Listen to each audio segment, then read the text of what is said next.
Welcome to decode quant and math. ఈ వీడియోలో మనం డివిజిబిలిటీ ట్రిక్ ఫర్ 7 తెలుసుకుందాం. మనము ప్రీవియస్ వీడియోలో 7కి సంబంధించిన కామన్ డివిజిబిలిటీ ట్రిక్ తెలుసుకున్నాము. అదేంటంటే ఆడ్ పొజిషన్డ్ 3 డిజిట్ నంబర్స్ మరియు ఈవెన్ పొజిషన్డ్ 3 డిజిట్ నంబర్స్ని యాడ్ చేసి వాటి డిఫరెన్స్ చేయాలి. ఆ రిజల్ట్ 7తో డివిజిబుల్ అయితే ఇచ్చిన నంబర్ కూడా 7 తోటి డివిజిబుల్ అవుతుందని చూసాము. కానీ ఆ ట్రిక్ 4 ఆర్ మోర్ డిజిట్స్ ఉన్న లార్జ్ నెంబర్స్ మీదనే అప్లై చేయవచ్చు.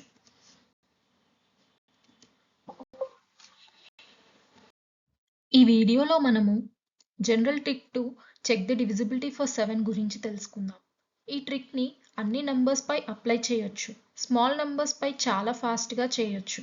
ఇందులో మనం ఒక నంబర్ యొక్క లాస్ట్ డిజిట్ని డబుల్ చేసి దాన్ని మిగతా నంబర్తో సబ్ట్రాక్ట్ చేస్తాం.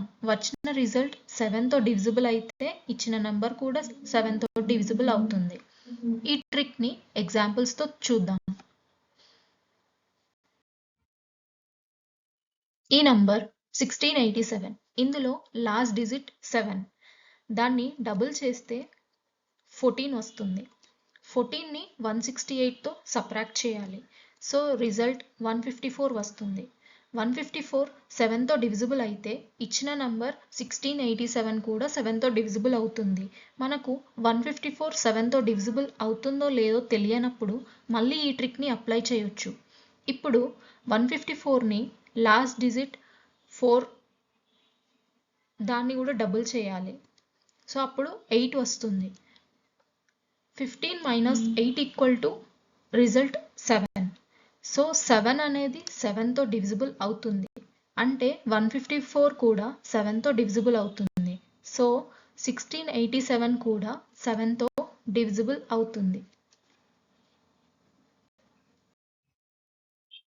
ఇప్పుడు మనం 2 ట్రిక్స్ని కలిపి ఎలా ఫాస్ట్గా చెక్ చేసుకోవచ్చో నేర్చుకుందాం. ఈ నంబర్ 16,107. ఇది ఒక 5 డిజిట్ నంబర్. ఈ నంబర్ని కామన్ డివిజిబిలిటీ రూల్ అప్లై చేసి చెక్ చేసే నంబర్ని తగ్గించుకుందాం. సో కామన్ ట్రిక్ వల్ల ఆడ్ పొజిషన్స్లో 107 అండ్ ఈవెన్ పొజిషన్లో 16 ఉంది. వీటిని సబ్ట్రాక్ట్ చేస్తే 91 వస్తుంది.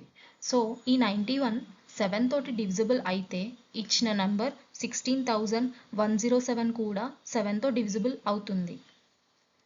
ఇప్పుడు మనం 91ని చెక్ చేద్దాం. 91లోని లాస్ట్ డిజిట్ 1. దీన్ని డబుల్ చేసి సబ్ట్రాక్ట్ చేస్తే 9 మైనస్ 2 ఇంటూ 1 ఈక్వల్ టు 7 వస్తుంది. 7 అనేది 7తో డివిజిబుల్ అవుతుంది. అంటే 91 కూడా 7తో డివిజిబుల్ అవుతుంది. సో ఎగ్జాంపుల్ నంబర్ 16,107 కూడా 91తో డివిజిబుల్ అవుతుంది.